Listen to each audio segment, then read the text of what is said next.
বাংলাদেশের বর্তমান রাজনীতিতে সবচেয়ে আলোচিত, তারপর বিতর্কিত, তারপর অনেকগুলো বিশেষণ আছে যাকে নিয়ে কথা বলতে গেলে এই বিশেষণগুলো নিয়ে বলা যায়।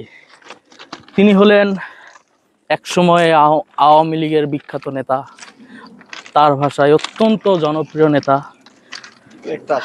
আর যদিও তার রাজনৈতিক ক্যারিয়ারের বয়স ওর ভাষাতে ৬৬ বছর, এখন পর্যন্ত জীবনে কোনোদিন একবার মেম্বার নির্বাচনেও পাশ করার ক্ষমতাও অর্জন করতে পারেনি। বর্তমানে বিএনপির বিখ্যাত নেতা তিনি হলেন আমাদের ফজু পাগল। মানে ফজলুল হক নামে যতটা জনপ্রিয় তার থেকে বেশি জনপ্রিয় হোক আর জননন্দিত হোক, তিনি হলেন ফজু পাগল।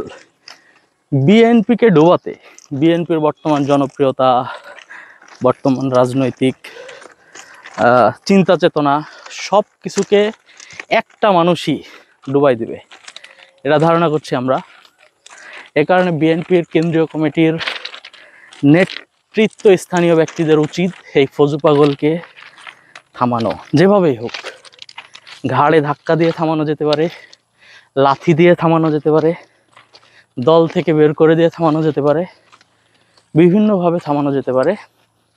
যে থামানোর পদ্ধতি আপনাদের পছন্দ হয় সেই অনুযায়ী থামান।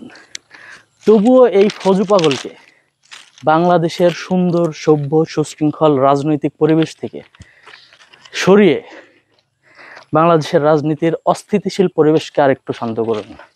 কারণ বাংলাদেশের বর্তমান রাজনীতি অনেকটা শৃঙ্খল, সবাই নিজের মতো সাজাতে গোছাতে ব্যস্ত রাজনৈতিক পরিস্থিতি, রাজনৈতিক মাঠ।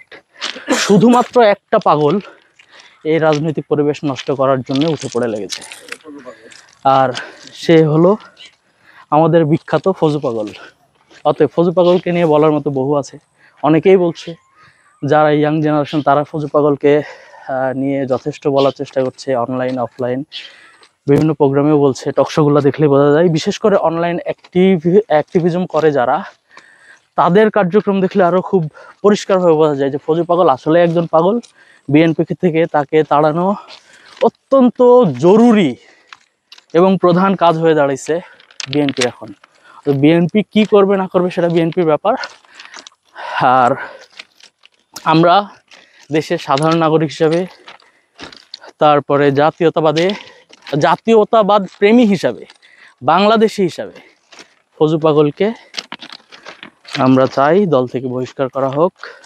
দলকে সুন্দরভাবে তার কার্যক্রম পরিচালনা করার সুযোগ দেওয়া হোক। দেশে সাধারণ মানুষ, ইয়াং জেনারেশন যারা নতুন ভোটার, তাদের মাঝে বিএনপির যে জনপ্রিয়তা আছে, শুধুমাত্র ফজু পাগলের কারণে এই জনপ্রিয়তা ম্লান হয়ে যেতে পারে। অতএব এই ব্যাপারটা নিয়ে সবার একটু চিন্তা ভাবনা করা উচিত, বিশেষ করে বিএনপির কেন্দ্রীয় নেতাদের।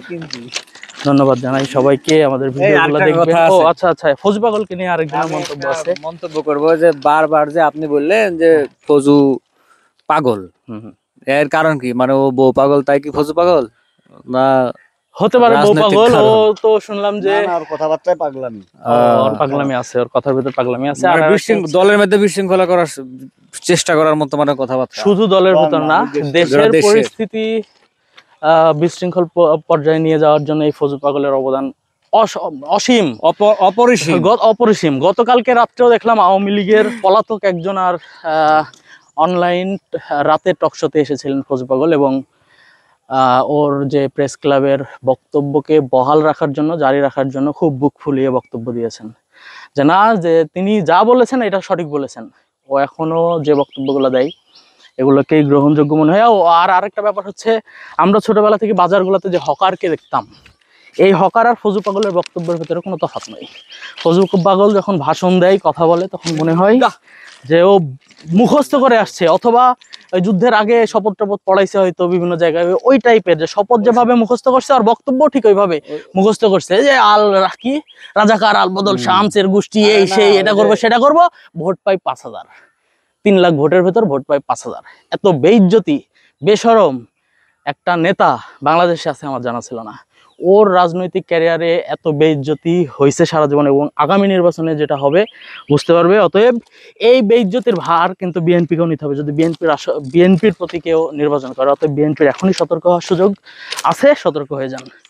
ধন্যবাদ। শপথটা কিরকম?